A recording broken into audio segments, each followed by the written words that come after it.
I was halfway through my book when I heard it. 3 soft knocks.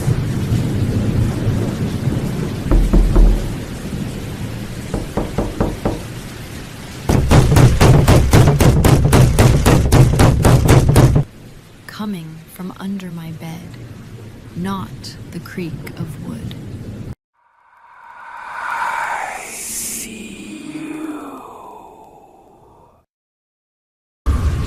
I was halfway through my book when I heard it. 3 soft knocks, hollow, deliberate, coming from beneath my bed.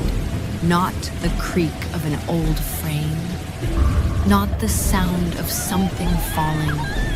Knocks. I froze. The rain outside had been steady all evening, tapping against my window like 1,000 tiny fingernails. But this sound, this rhythm, cut through everything. 3 knocks. Silence, then again. 3 more. I live alone. The walls of my apartment are thin enough that I can hear my upstairs neighbor sneeze, but nothing about this sound came from the walls or ceiling. It was directly below me. My brain searched for excuses.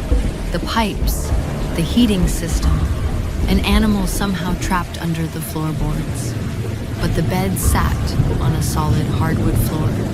No crawl space, no vents, no way for something to be under there. The 3rd set of knocks was harder. I set my book down and slid my feet to the floor, careful not to make a sound.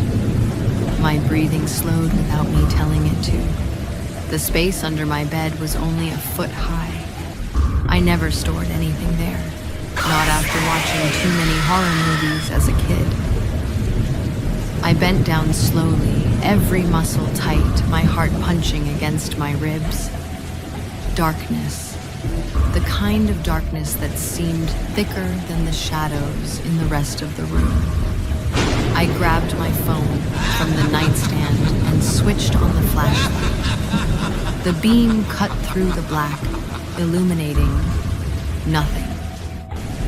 Just polished wood and a single dust bunny drifting lazily in the air. No one there. Right as I started to breathe again, something moved. Not a shadow, not a bug. A hand, pale, thin, knuckles scraping the floor as it retreated, disappearing into the black. I shot backwards so fast my heels slammed into the nightstand. The phone slipped from my hand and clattered to the floor, light spinning wildly across the room. When I looked back under the bed, there was nothing. I didn't sleep that night. Every time I closed my eyes, I swore I could hear faint breathing beneath me. The logical part of my brain fought with the instinctive part. The part screaming at me to leave the apartment immediately. By sunrise, I convinced myself it was a nightmare brought on by too much coffee and rain. That's what I told myself when I got dressed for work.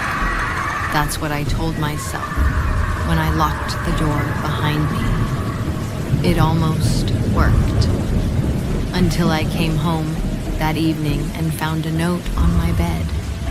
In shaky handwriting it read, "Why didn't you say hello?"